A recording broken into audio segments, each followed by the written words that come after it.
അത്ര എളുപ്പമുള്ളൊരു കാര്യമല്ല, പക്ഷെ വളരെ പ്രധാനപ്പെട്ട ഒരു കാര്യമാണ്. എത്ര വലിയ ചങ്കാണ്, ക്ലോസ് ആണെന്നൊക്കെ പറഞ്ഞാലും ഒരാളെ നമുക്ക് ശരിക്കും മനസ്സിലാക്കാൻ പറ്റുന്നുണ്ടോ? എന്തുകൊണ്ടായിരിക്കും ആള് ദേഷ്യപ്പെടുന്നത് അല്ലെങ്കിൽ വിഷമിച്ചിരിക്കുന്നത്?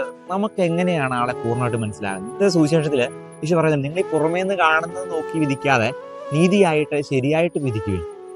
ഈ വിധി എന്ന് പറയുന്നതൊക്കെ നമ്മുടെ എല്ലാം അനുദിന ജീവിതത്തില് നിരന്തരം സംഭവിച്ചുകൊണ്ടിരിക്കുന്ന ഒരു കാര്യമാണ്.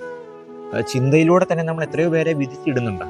ഒരാളെ കാണുന്നത് നമ്മൾ ആളിങ്ങനെയാണ്, ആളുടെ നടപ്പ് കാണുമ്പോൾ, വേഷം കാണുമ്പോഴൊക്കെ നമ്മളിങ്ങനെ വെറുതെ വിധിക്കുന്നില്ലേ? ഒരു യാത്രയ്ക്ക് പോകുമ്പോൾ തന്നെ ഇങ്ങനെ വഴിയിൽ കാണുന്നതൊക്കെ കാണുമ്പോൾ നമ്മളിങ്ങനെ വെറുതെ വിധിക്കുന്നുണ്ട്. എത്രത്തോളം നമുക്ക് ഒരാളെ മനസ്സിലാക്കാൻ പറ്റും? ഒരിക്കലും മനസ്സിലാക്കാൻ പറ്റത്തില്ല.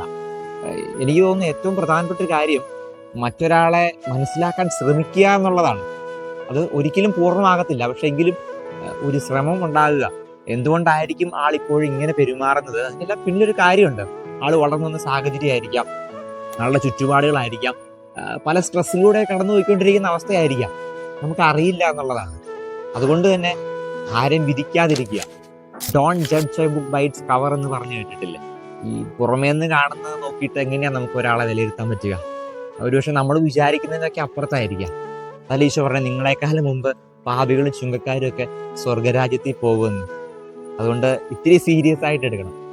അല്പം ഗൗരവത്തോടെ കാണേണ്ട ഒരു വിഷയമാണ്. വിധിക്കാതിരിക്കാം ആരെയും.